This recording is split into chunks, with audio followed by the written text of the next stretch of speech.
If there's one thing I like more than fast hedgehogs, it's the community. Hey everyone, Trey here. You know what I love more than the Sonic games? The Sonic community. Now, I love the Sonic community. I love the fan games, the fan dubs, the Twitter account, and most of all, the fan films.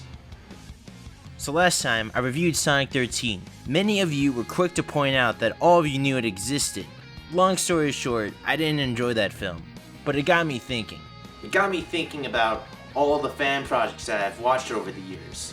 And there's one fan project that seems to be not talked about very much. And that project is Sonic Prologue. Let's go.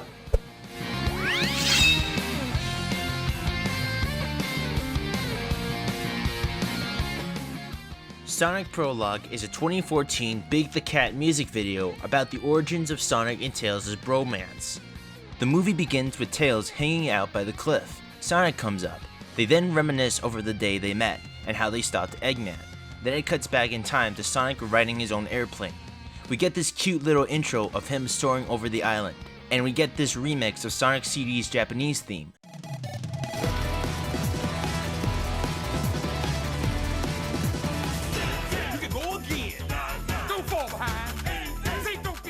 Which brings me to my first highlight, Blue Bangers. One consistent strength with the Sonic franchise is the music. Sonic's name literally means sound. This short film integrates its own remixes of existing Sonic tunes really well.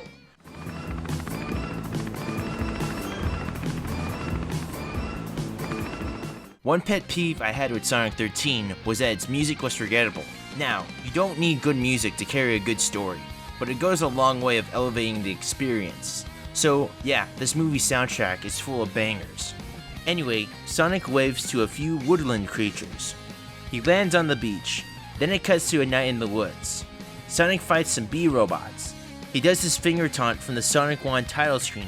He meets up with Eggman, and Sonic's like, dude, I know your whole shtick, just give up anyway. Then Metal Sonic joins the party. Metal Sonic and regular Sonic go head to head in this visually fun fight. Metal Sonic pummels him to a tree. Tails wakes up to the noise. He watches the fight from the bushes. After some intense spin dashing, Metal Sonic unleashes his own Iron Man blast from his heart, and Sonic dies. Just kidding. Metal Sonic taunts him. Sonic slices Metal in the air, and just like in cool dude action movies, Sonic doesn't look at the explosion. Even his quills react to the blast. Metal's head lands in Sonic's hands, Sonic drops it to the ground and heads off. Tails follows him. Eggman goes back to his lair from Sonic Lost World. He finds his computer room and checks his twitter.com. He imports his .mp4 files of Sonic's moveset into Adobe Premiere. He laughs maniacally, and it crossfades to the next day. Sonic strolls through a forest, and Tails stalks him. Tails thinks Sonic's the coolest role model ever, so he follows him Metal Gear Solid style. Sonic spots him, and then runs off. We then get this charming bonding moment when Sonic and Tails do their extreme cardio workout. It's got a sweet original song too. Then they do this rock jumping homage from Sonic's CD. And look at his quills, they flap with the wind.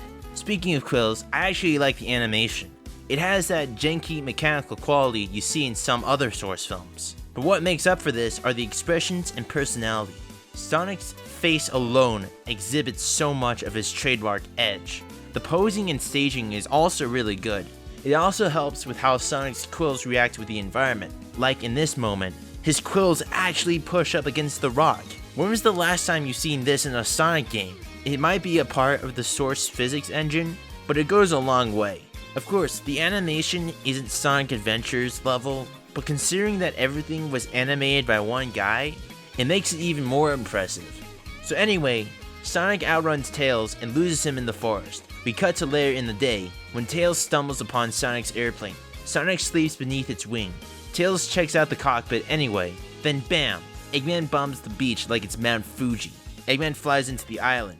So our blue gumball wakes up, glances at Tails, and then runs towards Eggman.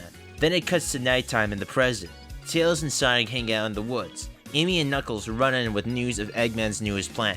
It turns out that Egg Dude stole Knucklehead's Master Emerald for the 4th time. Oh, and Egg Dude is right there, I guess.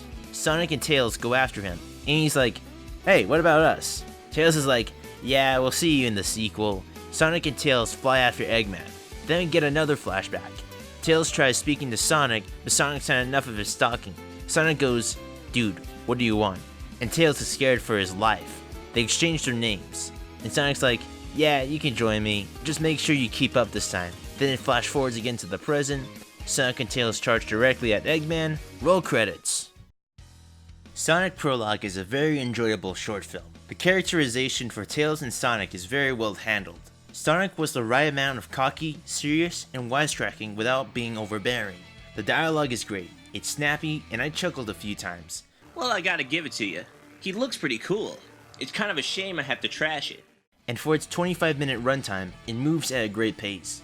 The scene direction is also good. The Metal Sonic fight was definitely the highlight. The story was simple but sweet. There are themes of friendship and science versus nature. With friendship, it's Tails witnessing Sonic's prowess and wanting to be his friend. He stalks him, of course, but he's afraid when Sonic speaks to him. Sonic's mad at him, but he's ultimately cool with Tails' presence. They instantly become pals. Then there's this motif of science versus nature. Eggman's robots invade the woods. Eggman even blows up the beach to reach his goals. Sonic defeats Metal Sonic through his natural talent. This short story doesn't have any deep moral implications, but it doesn't have to. It's just a simple origin story with some cool set pieces and awesome music.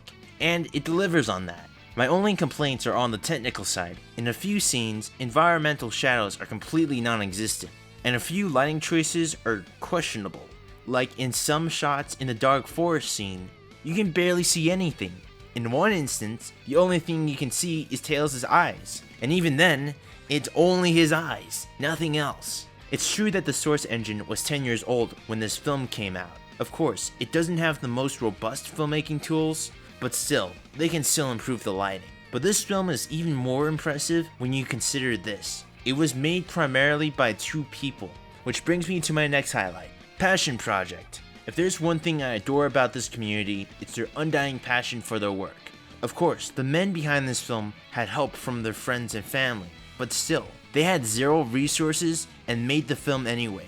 And not just that, this movie gave me new insight on fan films in general. Looking back at my Sonic 13 review, I was a little too harsh. The movie begins with a test project they did in After Effects. Sonic is so powerful, his shoes break the laws of friction. He literally jumps over the black bars for a second. I give it 2 meows out of 5. I still don't like that movie, but I have a newfound appreciation for it. It was a labor of love by its crew. They got Jaleel White to reprise his role as Sonic, and it was an interesting attempt at doing a live action version. Never underestimate the power of fan creations. Are they always good? No, but they are great ways of developing one's voice. Some of the best Sonic projects came directly from the fans. Sonic Mania was developed by 3 fan developers, and it's one of the best platformers in recent memory. Damn, Sonic Mania is a game made by fans, but it is not a fan game, it is a victory. Tyson Hess, a graphic artist, directed the opening cutscene for Mania. He even directed my favorite Sonic cartoon, Sonic Mania Adventures, which I covered in the past. And his work on the Team Sonic Racing cartoon is even more impressive. What I'm trying to say is, never underestimate the power of fan creation. If given the right tools, they can produce anything.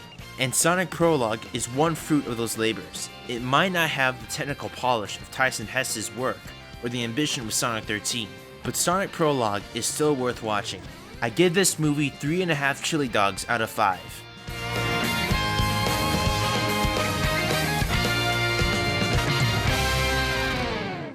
Thanks for watching. I've got a huge announcement. I just started a Patreon account. So right now, if you support me and my blue friend on Patreon, you'll have access to special perks. On the first tier, you will have your name in the end credits of all my videos. And then in the second tier, I will give you links to my future scripts. And since they're on Google Docs, you'll be able to leave comments and feedback for all my future videos. More information in the description below. Anyway, I want to thank you guys for subscribing, liking, and leaving all the comments. I try to read as many as I can, and I really love your guys' insights. Anyway, be sure to like, subscribe, hit the bell. I'm Trey, and I'll see you next time on Lover of Green.